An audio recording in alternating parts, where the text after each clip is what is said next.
Bonjour Leïla. Merci beaucoup d'avoir accepté cette invitation pour nous parler de ton parcours qui, j'en suis sûre, va inspirer beaucoup de personnes, des personnes qui cherchent leur voie, mais également permettre de faire découvrir ton domaine, tes différents métiers et éveiller des consciences. Pour commencer cette interview, est-ce que tu pourrais nous parler un petit peu de tes racines, de tes origines, d'où est-ce que tu viens? Alors, je viens de la Martinique. J'ai eu mon diplôme, mon baccalauréat à 18 ans et je suis partie tout de suite en métropole pour faire des études universitaires en psychologie. Mon rêve au départ était toujours, en fait, compte de travailler avec les personnes. Donc, je suis partie faire mes études de psychologie et ensuite, au cours de ces études, j'ai commencé l'école d'infirmière.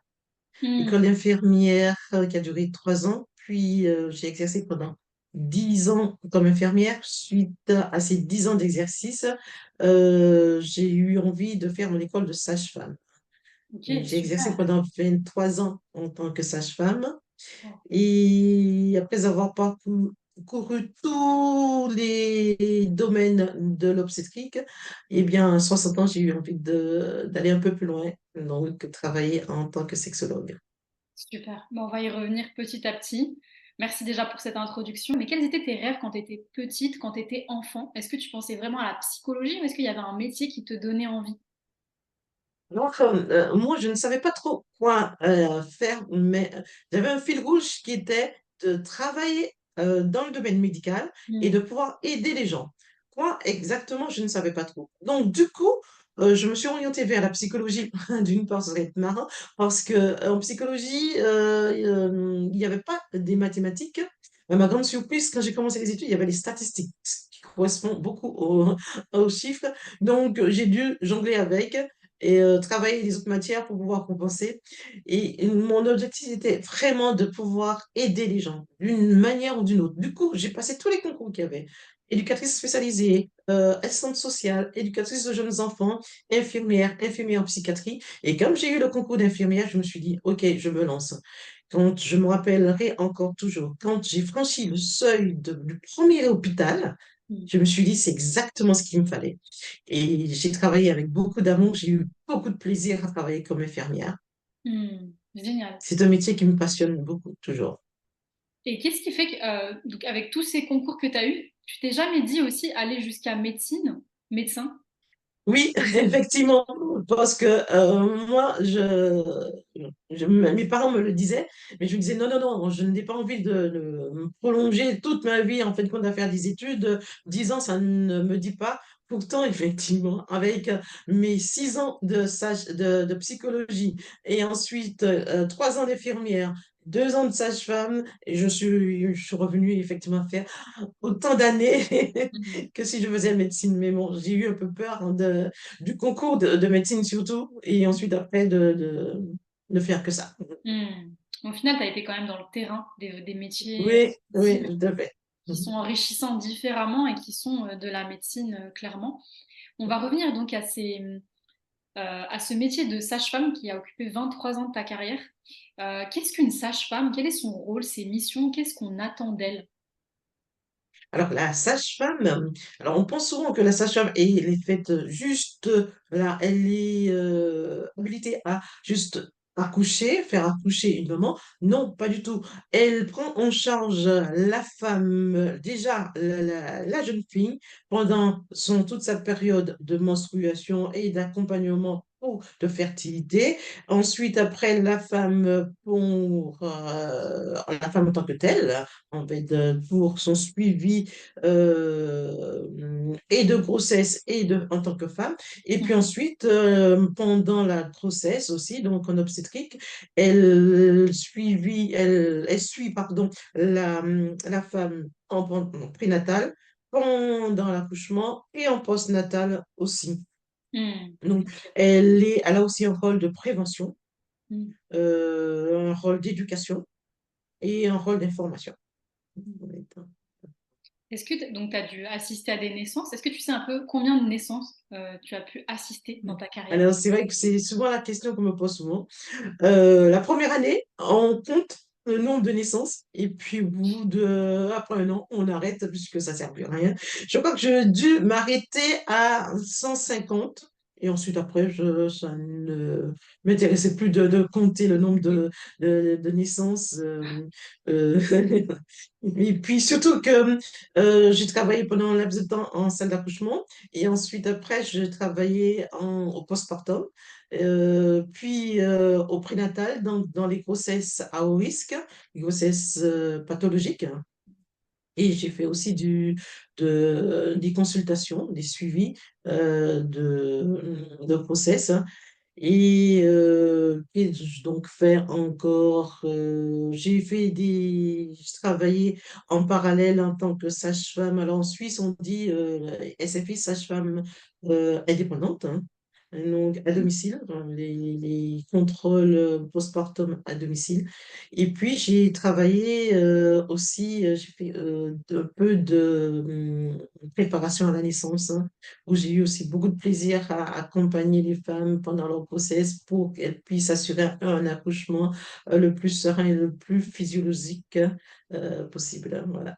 Et qu'est-ce qui t'a marqué? Est-ce que tu as une anecdote, une histoire qui t'a marqué durant ces 23 ans? J'imagine qu'il y en a plein, mais une qui te Oui, oui, vient, qui est oui. particulièrement forte durant ces 23 ans. Oui.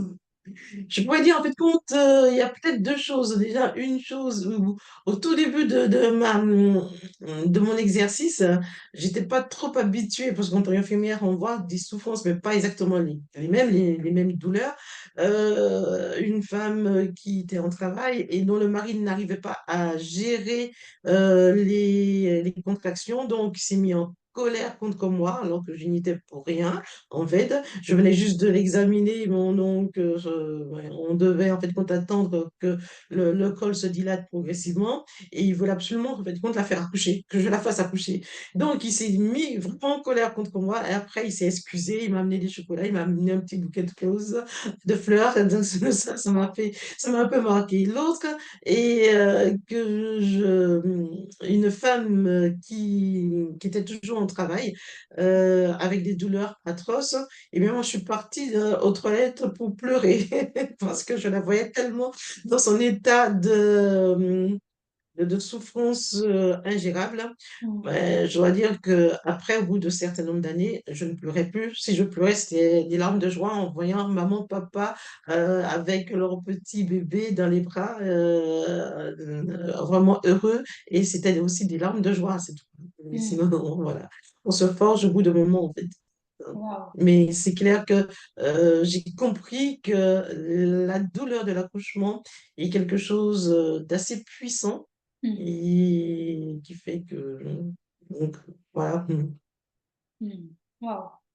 Et donc ensuite, après ces 23 ans de sage-femme, tu t'es orientée vers la sexologie.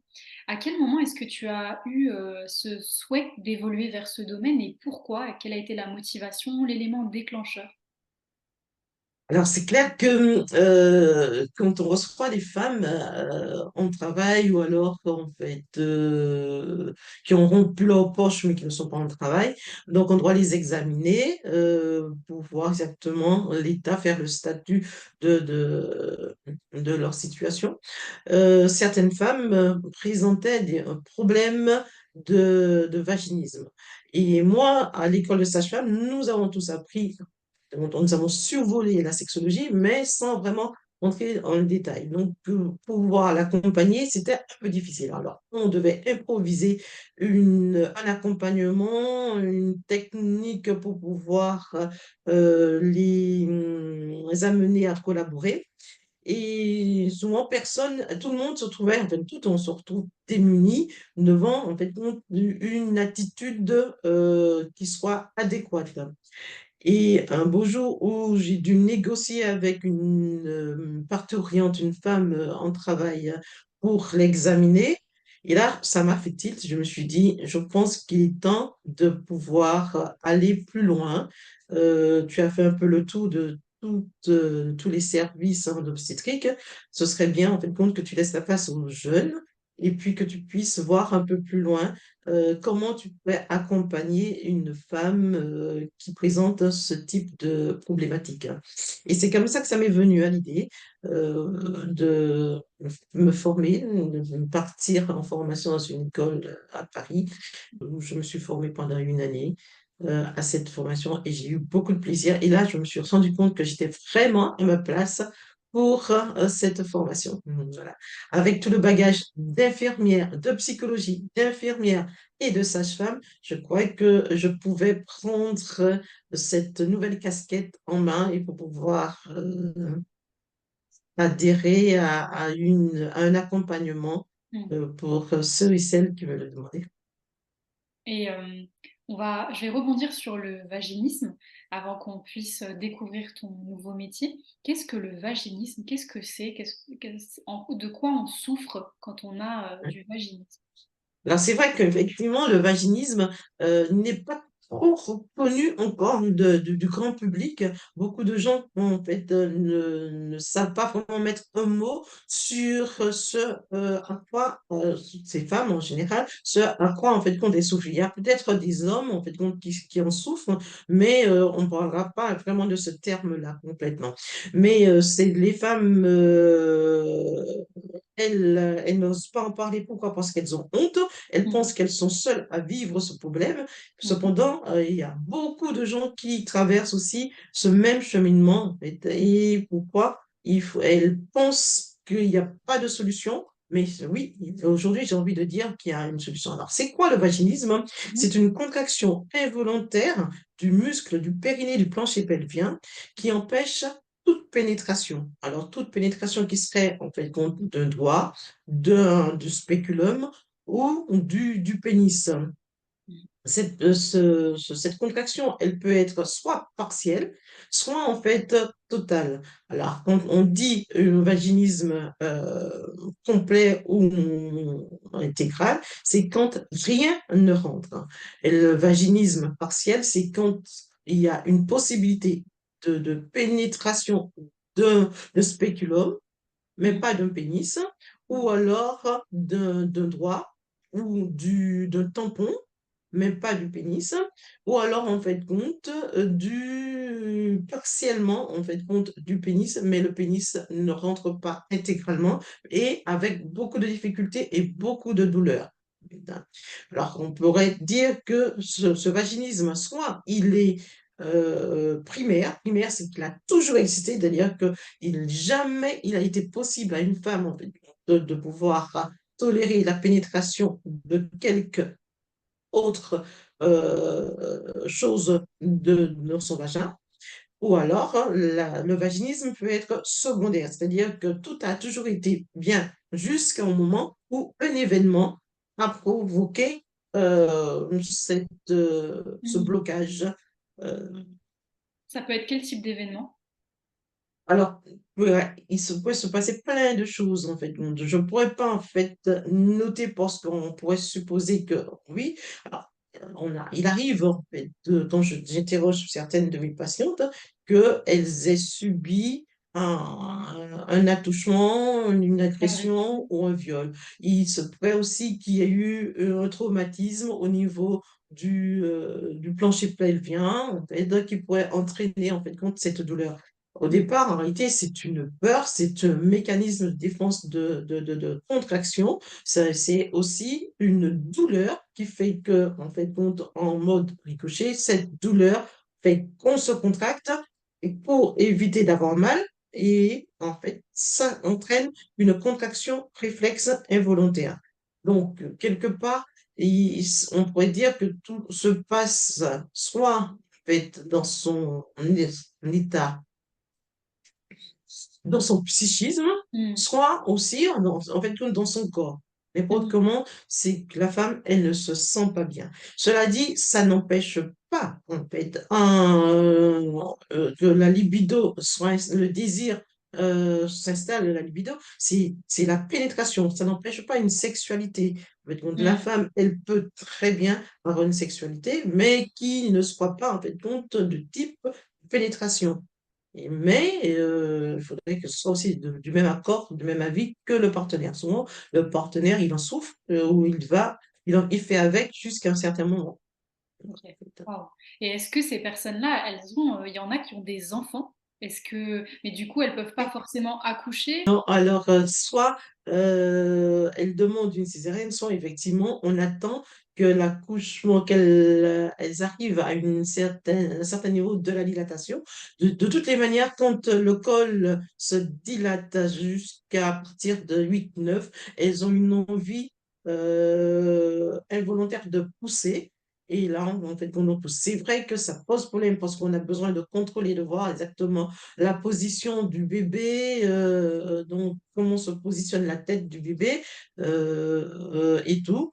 Alors, mais c'est pas toujours évident, mais on arrive quand même des fois en fait, quand à négocier avec elle, à tendre et à les mettre sous état en fait, on va dire euphorique, mais c'est un gaz hilarant qui les détend et qui peut les aider en fait compte à se détendre. On peut aussi travailler un peu en sophrologie avec elle pendant Mmh. ce moment. Mais il faudrait, si c'était tout ça, en fait, compte, la problématique, quand j'ai fait mon mémoire là-dessus, c'est de pouvoir disposer de suffisamment de temps, parce que des fois, nous avons plusieurs sages-femmes, plusieurs patientes parturientes en même temps. Donc, le temps que cela impose pour pouvoir Bien sûr. accompagner une femme demande quand même un investissement énorme et on n'a pas toujours le temps pour ça. Donc, voilà, c'est ce qu'on demande, c'est que ce soit diagnostiqué à l'avance de façon à ce que au moment où elle s'apprête à accoucher, on soit au courant et qu'elle ait un accompagnement pour cela, en fait, compte adéquat.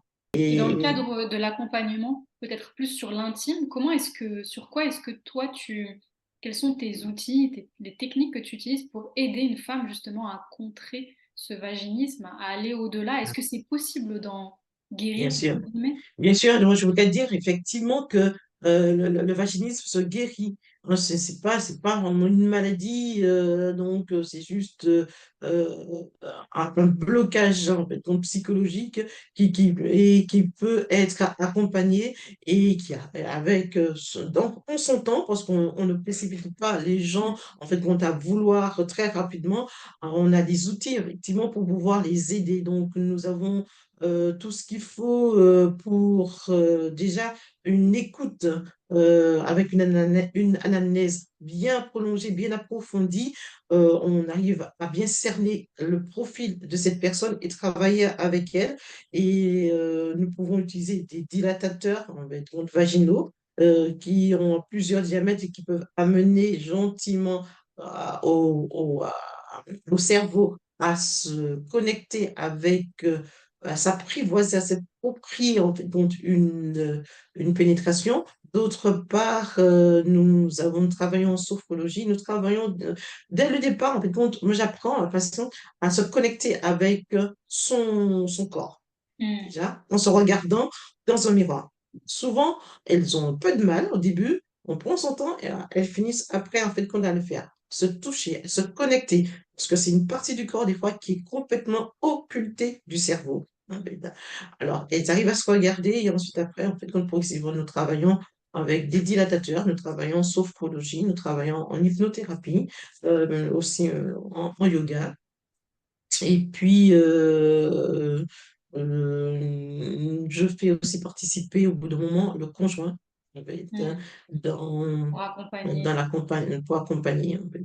OK, super. Et tout ça sans douleur Mmh. parce que je veux que le cerveau lui comprenne que la pénétration n'est pas un acte douloureux. Mmh. Donc, on doit vraiment travailler tout en fait, donc, sans douleur et en son temps progressivement. Merci pour ces précisions. Alors c'est vrai qu'on est rentré dans le vif du sujet. On n'a pas introduit le métier de sexologue, mais l'idée c'était de rebondir sur le pourquoi tu avais fait ce métier. Donc là, la question c'est qu'est-ce qu'un sexologue? Qu'est-ce que c'est? Alors, à quoi ça sert? Parce qu'il y a sage-femme, on connaît, plus ou moins, Mhm. gynécologue, on connaît, mais voilà, tout le monde ne va pas voir un sexologue. À quoi est-ce que ça sert et pourquoi il est important d'aller voir un sexologue? Alors, c'est vrai que le sexologue, en fait, a la, la faculté de pouvoir travailler tout ce qui est la sphère du sexe et du couple. En fait, hein. Donc, moi, je dis que le sexologue a le profil d'exercer, de travailler sur trois piliers. le pilier de l'éducation. Donc, apprendre à le monsieur, madame, le jeune, l'handicapé, tout, chacun, en fait, connaître son corps, parce que c'est vrai qu'il y en a beaucoup qui connaissent vraiment le fonctionnement, connaître son corps, connaître son anatomie, donc à éduquer, Mhm. ensuite à informer sur sa problématique, et ensuite euh, traiter, soigner. Donc informer, éduquer et soigner. Nous travaillons en tant que sexologue sur toute la sphère hommes et femmes des dysfonctions, des troubles.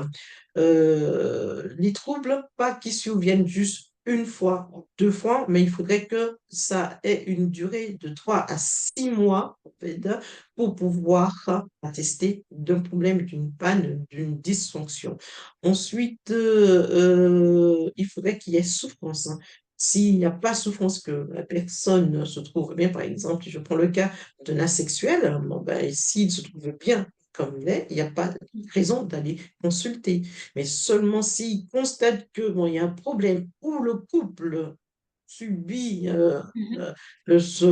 cette différence, là, il y a matière, en fin de compte, de consulter un sexologue qui a la fonction de beaucoup écouter et de travailler. Moi, l'échange, je ne fais pas que de parler. Nous avons un échange et je donne beaucoup de travail à faire à la maison. Le sexologue, quand il y a un patient qui vient dans ce cabinet, le patient ne se déshabille pas. Mhm. Je ne touche personne, quand bien même j'ai le diplôme de sage-femme en tant que sexologue, je n'ausculte personne, Mhm. je ne touche personne, je travaille en tant que sexologue et pas en tant que sage-femme. Ceci étant, s'il y a des conseils à prodiguer en tant que sage-femme, une femme enceinte, je serai là aussi pour pouvoir prodiguer, même en tant qu'infirmière aussi, si cet avantage, ce privilège que j'ai d'avoir plusieurs casquettes, d'avoir été infirmière, d'être sage-femme et même d'avoir aussi une formation en psychologie, et Mhm. donc de pouvoir accompagner avec toutes mes connaissances, tous les potentiels que j'ai en fait, Mhm. de connaissances. Donc le sexologue, lui, il travaille aussi avec le jeune ado pour l'accompagner dans ses débuts, de la sexualité pour Mhm. pouvoir faire de la prévention aussi. Mhm. Voilà. Ok, super. Et quelles sont les principales raisons pour lesquelles les couples viennent te consulter? Ouais, elles sont diverses Et variées? et variées. Souvent, pour un problème de libido, alors Mhm. souvent chez la femme, après une naissance, hein, c'est ce que j'ai le plus souvent. En fait, bon, d'après la naissance, la libido, elle se met souvent en berne, hein. Moi, je dis elle n'est pas partie en vacances, mais elle est juste en berne. En fait, compte, elle est sur mode pause. Mais encore faudrait-il que le couple le comprenne. Et nous avons aussi des problèmes donc, de communication. Donc, la deuxième raison, en fait, donc, le problème de communication dans le couple et le problème de perte de désir après une grossesse parce que le corps de la femme change. Donc, la femme, elle est souvent à même de perdre sa confiance en elle et son estime de soi. Donc, elle n'a plus envie, en fait, de retrouver son partenaire ou des fois, en fait, le partenaire, le compagnon qui n'a plus envie de sa Mhm. partenaire parce que bon, ben, je ne retrouve plus la femme que j'avais avant à la naissance Mhm. de notre enfant. Voilà, il y a un peu de tout ça, en fait. Et donc tu nous disais que les raisons pour lesquelles les femmes viennent, il y a le Oui, vaginisme. Est-ce qu'il y a d'autres raisons? oui, les pertes de désir, le problème d'anorgasmie. On voit souvent en fait compte ce problème là qui survient. J'ai des problèmes d'infidélité. Voilà. Ouais, et, oui, Mhm. oui, un peu de tout. Moi, je dirais que c'est la sexualité, c'est quelque chose de vivant. Mm. Et donc, c'est pas quelque chose de stable. Donc, l'être humain, en fait, compte, a souvent besoin, en fait, compte, de remettre l'horloge en marche. Donc, il y a souvent, au bout d'un moment, quelque chose qui peut dysfonctionner dans le Mm. couple et même avec soi-même, en fait, compte, se retrouver. Et donc, voilà. Mais la majorité des cas sont des problèmes de vaginisme et de problèmes de troubles du désir chez la femme. Ok. Euh, je voulais basculer un peu plus sur du coup la vision de la sexualité. Beaucoup de femmes ont grandi avec l'idée que la procréation. Qu'est-ce que la sexualité au-delà de la procréation? Qu'est-ce qu'elle permet pour la femme, pour le couple, pour la famille? À quel point est-ce qu'elle est importante? À quel point est-ce qu'il est important d'y accorder du temps et quand il y a un problème, un dysfonctionnement, justement, de consulter. Alors moi, c'est vrai que dans mon cabinet, dans mon cabinet, en fait, j'ai sur mon tableau, j'ai écrit les bienfaits du sexe, hein. Donc, hormis le fait que dans la sexualité est quelque chose c'est une bonne cure de jouvence, en fait, pour l'être vivant, pas seulement pour l'homme, pour l'être vivant, mais la sexualité permet aussi de se connecter avec son partenaire, d'avoir en fait compte une sorte de symbiose. Moi, je trouve que c'est spirituel, en fait, compte. C'est cet échange de, de, de, de corps à corps, d'âme à âme, c'est une sorte de langage, non pas verbal, mais corporel et même psychique de deux personnes qui s'aiment, qui s'unissent, et même si elles ne s'aiment pas, mais qui parlent le même langage, en fait. Et aussi, la sexualité permet de résoudre beaucoup de problèmes. C'est-à-dire que dans le couple, si il y a une tension, mais quand ils s'aiment et puis ils ont une sexualité qui est pour eux épanouie, eh bien, ça va quand même un peu atténuer la pesanteur, en fait, compte des difficultés qu'ils ont à surmonter. Et pour moi, un couple sans sexualité, si ce n'est pas choisi, effectivement, ce couple est plutôt en souffrance. Donc, ça aide vraiment à, à grandir et à évoluer, à s'épanouir, à construire une famille heureuse parce que, bon, bah, la communication passe très bien. Donc, au niveau des enfants, ils ressentent bien qu'il y a une atmosphère saine Mm. dans le couple. Voilà. Wow. Donc ça a beaucoup d'impact finalement Oui, sur et encore plein d'autres, effectivement, que je pourrais prendre du temps même, en fait, donc c'est les meilleurs traitements antalgiques, en fait, qui puissent exister, c'est la meilleure détente, en fait, puisque une sexualité épanouie permet la sécrétion de beaucoup d'hormones, dans l'ocytocine, qui est l'hormone d'attachement, la dopamine, hormone de plaisir, la sérotonine, l'hormone de l'humeur, du bonheur, l'hormone, les endorphines, l'hormone antidouleur. Donc, c'est là où, effectivement, il y a le plus d'hormones. Et c'est pour ça que je parle de cure de jouvence et de bonheur, wow. quand Mais c'est bien fait. Mhm. quand c'est bien fait, tu dis. Et dans beaucoup de cultures, la sexualité est entourée malheureusement de tabous, de honte, de jugement. Comment, selon toi, peut-on déconstruire ces héritages et se réconcilier avec cet aspect de la vie qui est, Eh comme tu bien, l'as dit, indispensable pour l'épanouissement à tous les niveaux? faut déjà oser en parler. Parce que si Mm. on n'en parle pas, on garde en fait compte ces idées préconçues pour soi. Il faut aussi, en fait, quand on parle, on communiquer, se cultiver, s'informer. En s'informant, en fait, compte, et moi, c'est aussi le rôle du sexologue, de la sexologue, de pouvoir déconstruire un peu, puis d'être bienveillante. C'est clair que on ne peut pas vivre avec une seule. croyances. Donc, beaucoup de gens sont d'origines diverses et variées, donc ont leurs croyances. Donc, il suffit d'être tolérant, bienveillant, et puis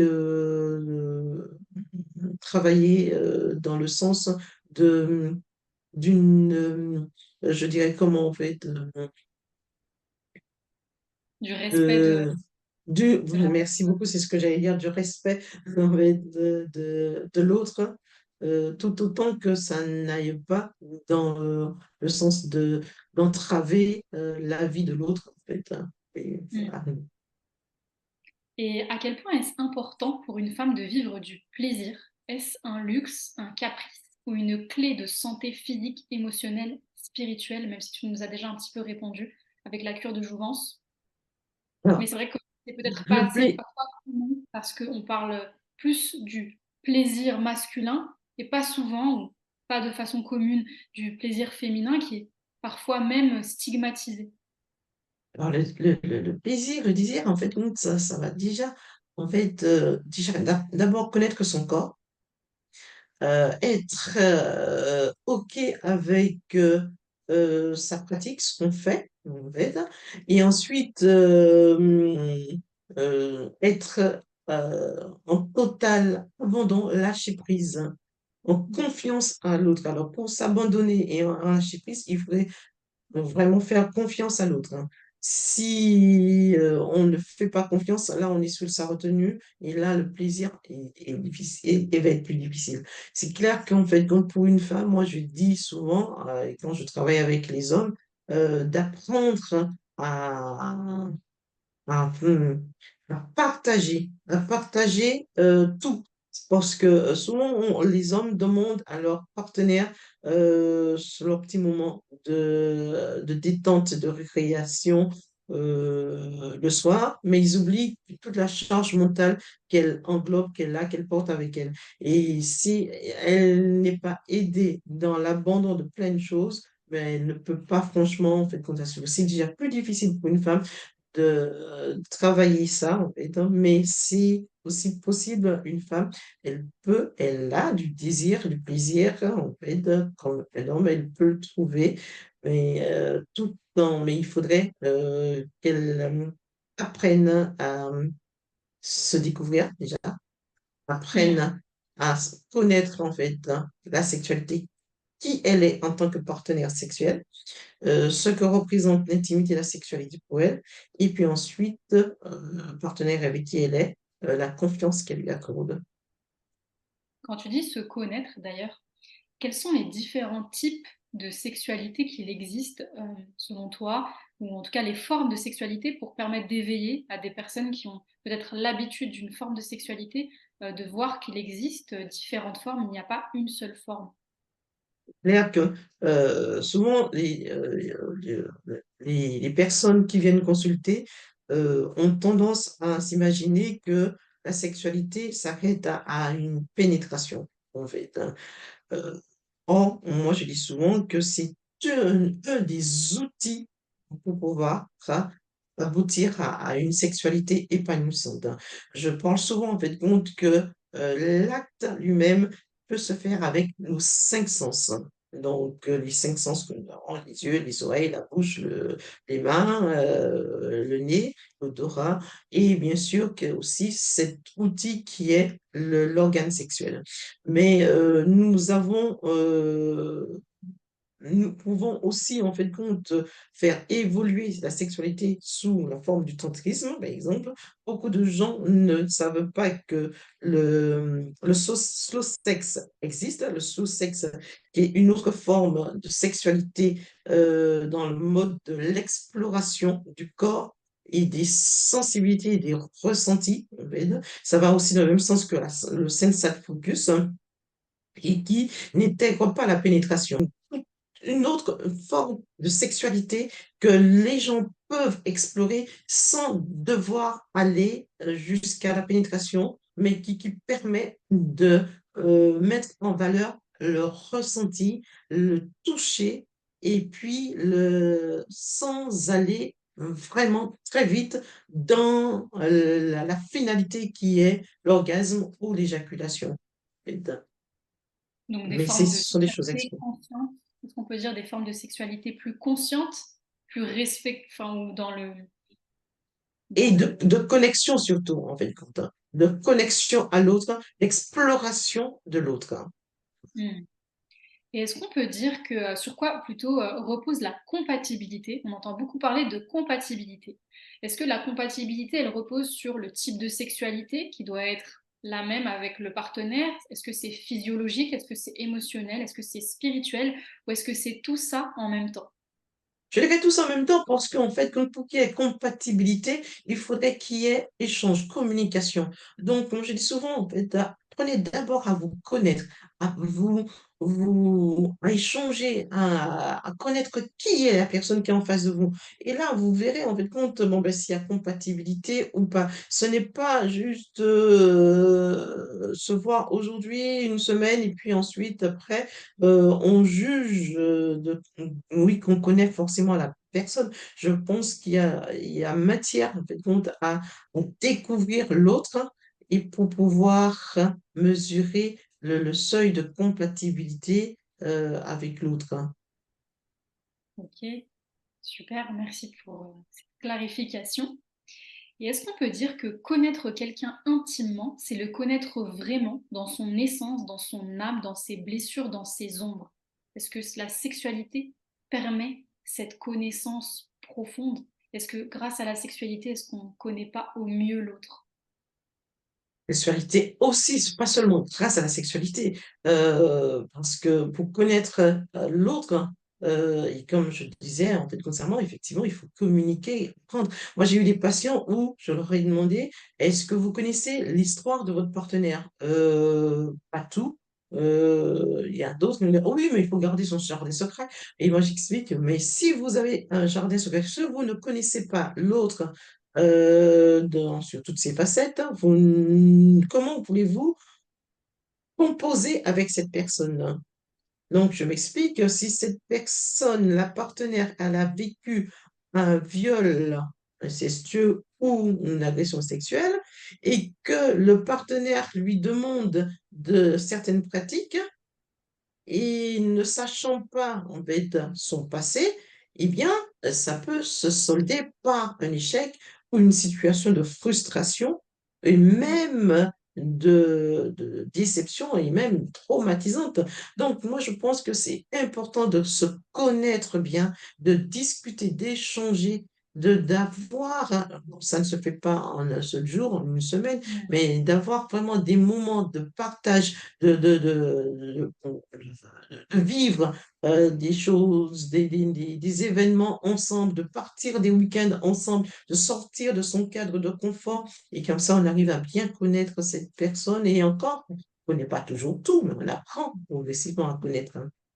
Et Bien comme sûr. ça, en fait, on peut composer de belles choses. Une très belle aventure, une belle histoire. Et quand donc il y a des personnes qui se sentent en situation où justement ça réveille des choses, tu disais, voilà, peut-être que la personne a vécu des choses dans son passé et qu'elle ne souhaite pas faire des choses. Alors, beaucoup de femmes n'osent pas dire non aussi à certaines pratiques par peur d'être quittées, rejetées, divorcées. Qu'est-ce que tu leur dirais? Comment poser ses limites? Comment ne pas avoir peur de dire non? Et à quel point est-ce que c'est important de dire non? Est-ce que dire Oui, c'est sûr. simplement je ne veux pas ou je n'ai pas envie suffit? Ça relève effectivement de la notion de consentement. C'est important, en fait, compte, de pouvoir exprimer de façon claire, clairement et convaincante, hein, un oui ou un non dans tout acte, en fait, compte, hein. Bien sûr, moi, je travaille beaucoup en information, parce que comme je te l'ai dit, la sexologue a un rôle d'information et d'éducation aussi. Donc, je travaille aussi beaucoup avec les femmes sur la volonté d'accepter ou de refuser certaines choses. Parce que ce n'est pas parce qu'elles ont commencé un acte sur lequel elles valident que autre chose, elle peut tout de suite donner son refus parce que elle n'est pas d'accord, par sa volonté, par sa valeur, en fonction de toute autre chose. Ça n'implique pas une rupture, mais une certaine conviction, une personnalité, son acte se fait à deux et non pas en fait compte sous la contrainte. Mm. Là, ça change de registre à ce moment-là. Comment tu travailles sur ces sujets-là avec, avec une femme qui n'arrive pas à dire non, justement? Concrètement, sur quoi est-ce que tu vas travailler pour pouvoir l'aider à Il exprimer? arrive quand je leur explique en fait les différents types de consentement, parce que moi j'ai eu une patiente qui était venue me consulter pour autre chose et en discutant avec elle, elle me dit oui mais ils me demandent de faire des choses que je ne veux pas faire. Mm, Et nous avons travaillé avec ça. Je lui ai expliqué que son corps et son propre corps, ça lui appartient mm, et qu'elle a le droit d'accepter et ne pas et de refuser que mm, toute injonction sur elle. Et donc, je lui dis et je lui ai expliqué qu'en fait, donc, si il y avait des contraintes sous la menace, sous la mm, violence, donc il y a un numéro, le 3919, où elle peut s'adresser et elle peut demander, solliciter pardon, de l'aide et recevoir en fait des conseils pour être protégée. Donc, il y a beaucoup d'associations qui mm, peuvent aider les personnes qui subissent des contraintes à ce niveau, quelles mm, qu'elles soient les contraintes ou des supplices sexuels ou autres. Mais elles ont, et moi je dis qu'on a le droit de dire oui pour certaines choses et non, même si un acte est commencé et ensuite euh, elles n'ont pas validé autre chose, elles ont le droit de dire non et tout stopper. wow. Merci de le rappeler, c'est vrai que c'est pas toujours clair le consentement. Et Oui, il y aurait beaucoup de choses à dire en fait sur le il faudrait consentement. faire une émission sur le consentement. Oui, oui, oui, et parce qu'il y a beaucoup de ces femmes, en fait, moi, pendant ma formation de sexologue, j'ai fait un dossier sur les violences conjugales et beaucoup de femmes qui ont accepté de collaborer à ces ateliers, avaient 8 sur 10 pardon, 8 sur 10 ont été victimes de violences de pervers narcissiques, malheureusement. Ouais, donc, et, On va basculer mm. un petit peu plus sur l'éducation, les enfants, les jeunes. Pourquoi est-ce qu'il est essentiel d'éduquer les enfants à la sexualité dès le plus jeune âge? Quels sont les risques quand on n'en parle pas, quand on garde le tabou? Et alors, c'est important, effectivement, de le faire très jeune. Bien sûr, les informations vont au niveau de leur âge. On ne va pas commencer à parler de contraception à un enfant en fait, comme de 6 7 ans. Cependant, on pourrait lui expliquer que son corps lui appartient et que personne n'a le droit de toucher son corps. Si elle ne le sait pas, ou il ne le sait pas, eh bien, en fait, il peut être exposé à beaucoup de dangers. C'est important que d'abord les parents, parce que les enfants, dès, dès le début, font confiance à leurs parents. Et ensuite, après, l'école peaufine les informations. Donc, c'est important, en fait, de commencer très tôt, de façon à ce que si une contre-information arrive au niveau de cet enfant, elle comprendra tout de suite que papa, maman ou papa, ou maman et papa m'ont dit, que c'était autrement. Donc, je privilégie l'information que j'ai reçue de mes parents d'abord. Donc, c'est important de le faire. Ensuite, avec les médias que nous avons, où les informations sont quelquefois erronées, donc l'enfant peut faire la différence entre ce qu'il a ou elle a entendu de ses parents et ce qui ou elle a entendu des médias ou des amis. Donc, c'est important, en fait, d'en parler très tôt et avec l'âge, progressivement avec son développement, euh, compléter les informations sur les besoins et les attentes de l'enfant. Ensuite, Mm, quand il arrivera quelque chose, cet enfant n'aura pas de difficulté à venir voir ses parents, lui dire, voilà, maman, papa, il m'est arrivé ici, j'ai vécu ça. Donc, voilà. Parce qu'il y aura une connivence, une confiance qui se sera installée en fait dans la communication avec son enfant. Hmm. Donc, c'est Du important. coup, les... Pardon. Oui, mais je lui dis, mais souvent, il y a beaucoup de parents, excuse-moi, qui, des fois, ont déjà beaucoup de difficultés dans leur sexualité, donc ont des fois un peu de mal à parler à leurs enfants, en fait. Donc, il y a aussi ce grand dilemme. Hmm. Et les contenus pour adultes occupent aujourd'hui une place importante dans la construction de la sexualité aujourd'hui, notamment chez les jeunes. Qu'est-ce que tu pourrais dire sur ce sujet? Ouais. Alors, au cabinet, j'en parle beaucoup parce que lors de l'anamnèse, donc du premier entretien, je leur pose la question. Souvent, en fait, quand des patients qui viennent pour un problème de précocité ou alors de baisse de libido, je constate effectivement il y a eu de façon exacerbée une consommation d'images, de visualisation d'images pornographiques. Et cela perturbe beaucoup. Alors souvent, ils ont l'impression, donc ça commence très jeune, le plus jeune, il avait 8 ans quand il a commencé à visualiser ces images, hein, et jusqu'à 45 plus tard. Bien sûr qu'on n'est pas étonné de savoir que bon, ben, sa femme, sa partenaire, ne comptait plus beaucoup pour lui parce que ça forme quelque part une sorte d'isolement entre l'image et la personne qui visualise. Hmm. Et bien sûr qu'après, les problèmes de dysfonction, souvent, en fait, alors il y a aussi des femmes, mais j'ai beaucoup plus eu des hommes que des femmes qui ont été sujettes à cela. Ça entraîne des problèmes de dysfonction érectile et de dysfonction éjaculatoire. C'est ça. Oui, parce que le cerveau ayant été stimulé à une sorte, a été conditionné à une sorte de stimulation bien précise, Hmm. a des fois un peu de mal, en fait, compte, à gérer le concret, en fait, hein.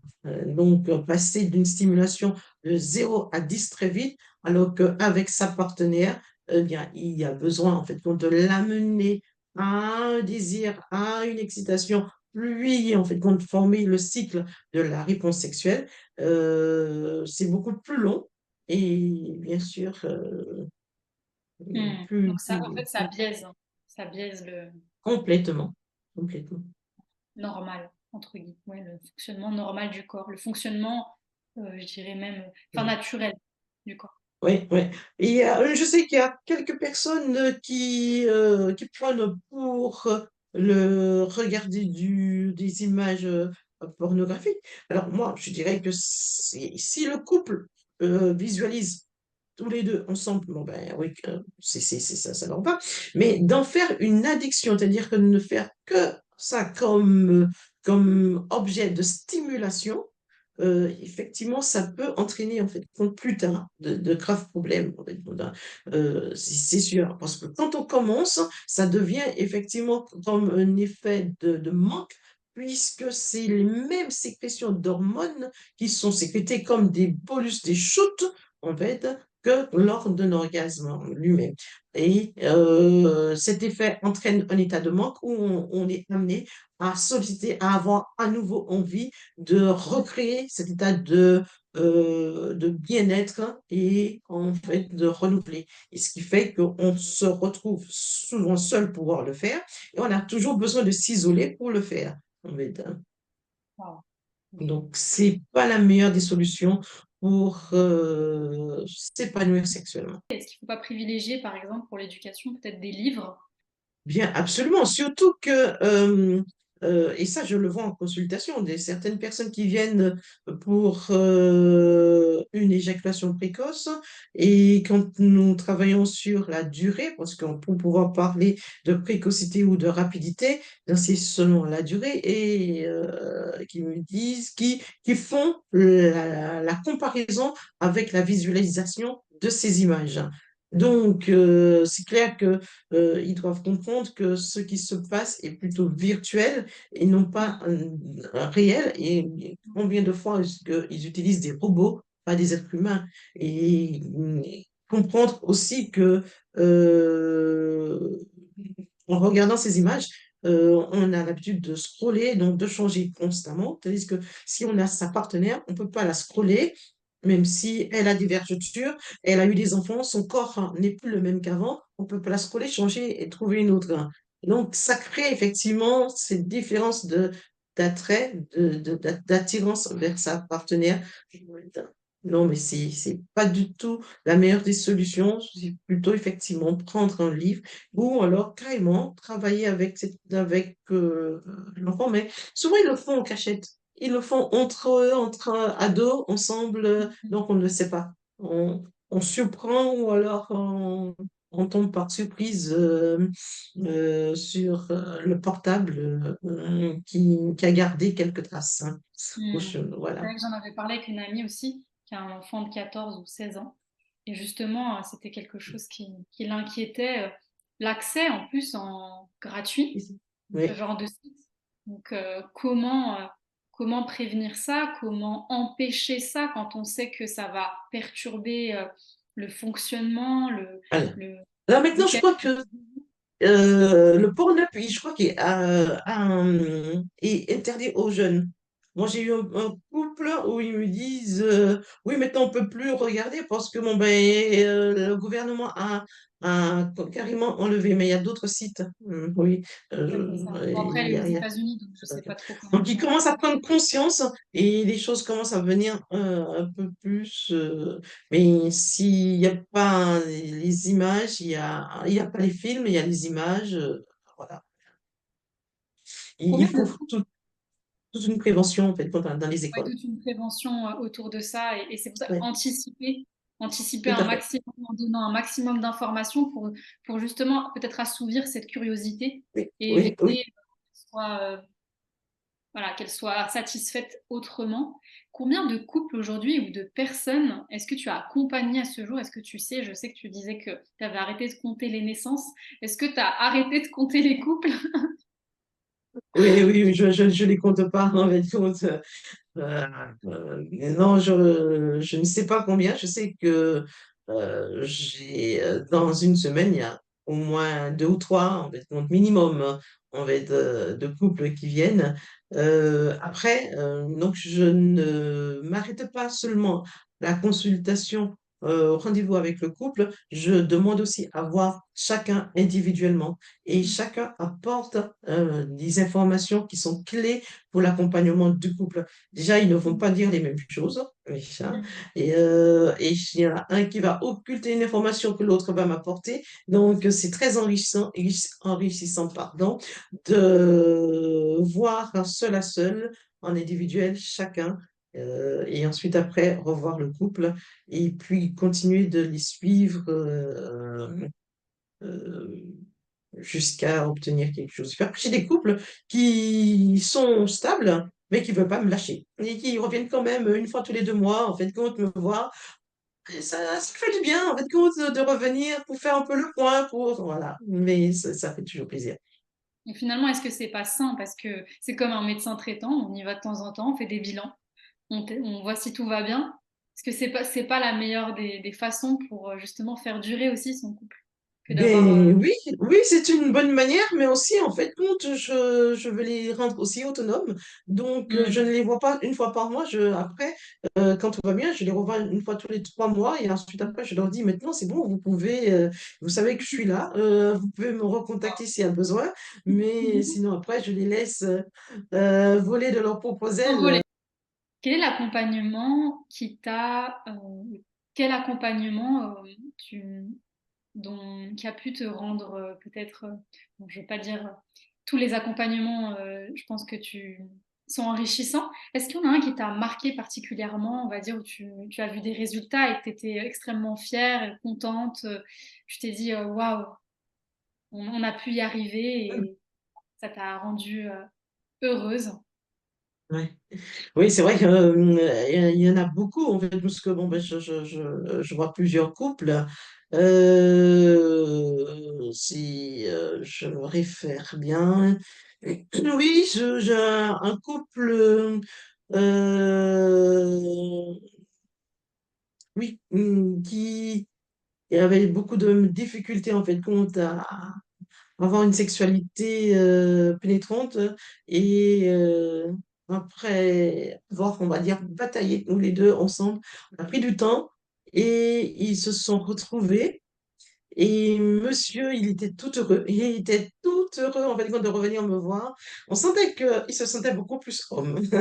Et voilà, il se sentait beaucoup plus homme en retrouvant une sexualité pénétrante, puisque, bon, ben, souvent, l'homme, il est fait, il est pour propulser, donc pénétrer, et la femme, elle est réceptive, donc pour recevoir.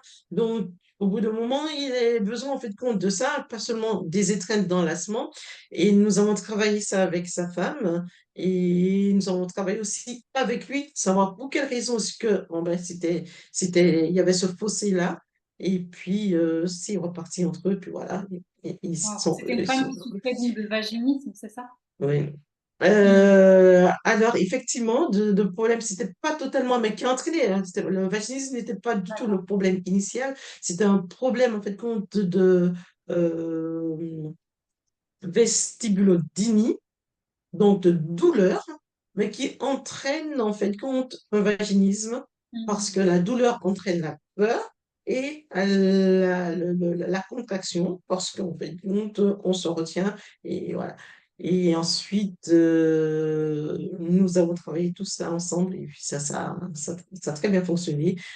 Et ce qui est marrant, c'est qu'en fait, quand les enfants qui avaient du mal à s'endormir, eh bien, on retrouvait une sérénité dans leur sommeil. Parce que comme les enfants sont vraiment des enfants éponges, voient en fait une atmosphère un peu Tant- tendue dans la maison, et on retrouvait en fait compte sereinement une paisibilité le soir. Dans le cocon, carrément, dans toute la famille. Ouais. Et qu'est-ce qui... donc là, on a parlé des belles histoires, des bons retours. J'imagine que ton métier n'est pas toujours facile. Tu dois entendre Non. aussi pas mal de choses, pas mal de Oui. difficultés. Comment est-ce que toi tu gères le fait d'entendre aussi des histoires qui sont pas forcément faciles, des personnes qui ont vécu des traumatismes ou des sexualités qui peuvent être particulières? Comment tu gères ça au quotidien, toi, vis-à-vis de toi-même, à prendre tout ça aussi, tu dois accueillir tout ça, qu'est-ce que tu en fais, comment tu fais?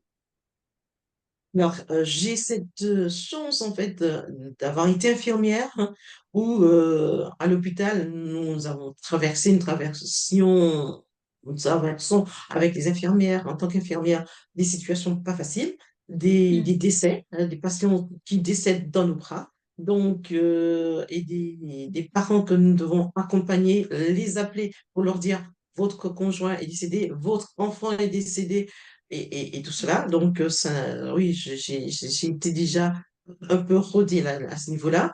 En tant que sage-femme, donc, j'ai travaillé pendant 13 ans en grossesse pathologique, donc service prénatal, où Mm. j'ai eu l'occasion d'essayer de tenir une grossesse in utero. Et puis malheureusement, ben, elle expulse avant la viabilité de ce bébé. Donc tu as vécu des choses quand même assez Oui, j'ai eu l'occasion difficiles. en fait de pouvoir vivre ces moments-là. Donc savoir hein, garder un sang-froid, de pouvoir gérer en fait avec de la distance certaines situations. Donc ça a Mm. été un peu plus facile pour moi. Maintenant, on reste humain, Mm.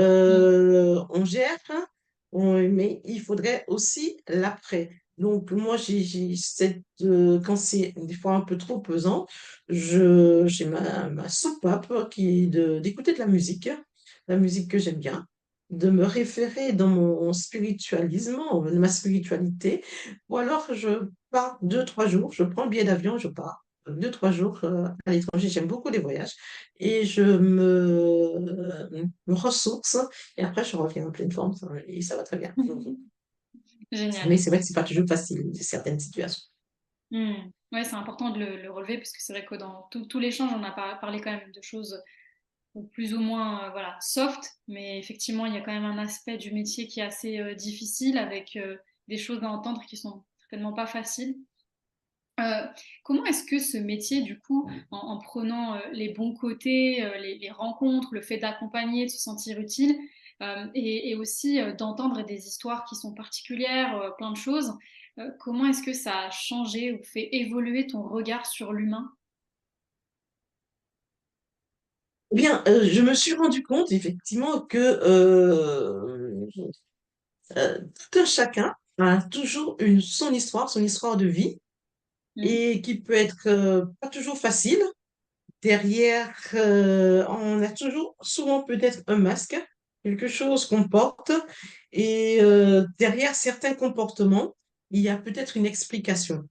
Et donc, on doit effectivement garder sa bienveillance et vis-à-vis de chacun par rapport à tel ou tel comportement que quelqu'un pourrait avoir.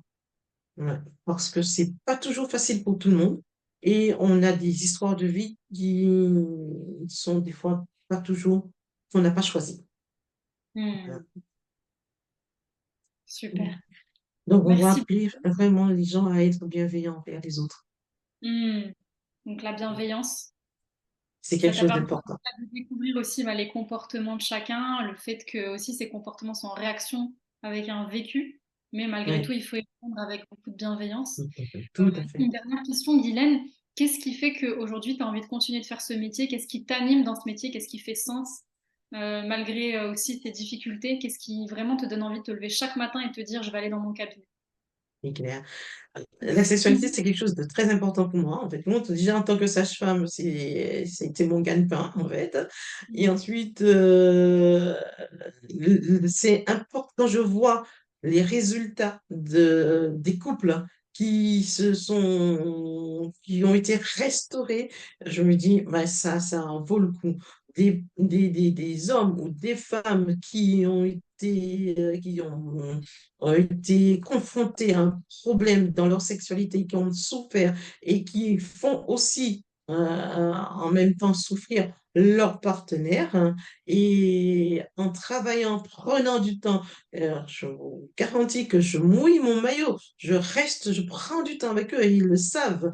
Et Mm. on arrive ensemble et je vois les résultats. Je suis tout le temps fière, et mais des fois, j'ai presque les larmes aux yeux parce que je vois les bons résultats que ça donne, et je vois que je me suis pas battue pour rien, je me suis pas levée pour eux. Quand je rentre chez moi, des fois, ça travaille. Tiens, tu pourras en fait qu'on donner ça comme exercice. Tiens, on peut essayer ça. Et je lis beaucoup, je passe du temps en fait compte parce que je veux, parce que pour moi, en fait compte, l'amour avec un grand A, c'est quelque chose d'important. La sexualité, c'est quelque chose d'abord de spirituel. C'est quelque chose qui a été créé pour l'être vivant, en fait, pour qu'on puisse, en fait, qu'on se sentir. C'est le cadeau, en fait, comme j'ai dit. Et donc, on doit pouvoir l'honorer et Mm. l'utiliser, en fait, à bon escient, en toute conscience, hein, et que ça en fasse des gens heureux. Merci infiniment. On va terminer sur ces mots. Merci Guylaine, j'ai pris beaucoup de plaisir à découvrir ton parcours, ton métier, tes anecdotes. Merci infiniment pour ta confiance. Merci du temps que tu as pris pour m'écouter aussi, et ce suis un vrai plaisir, en fait, moi, d'avoir échangé avec toi. Merci beaucoup.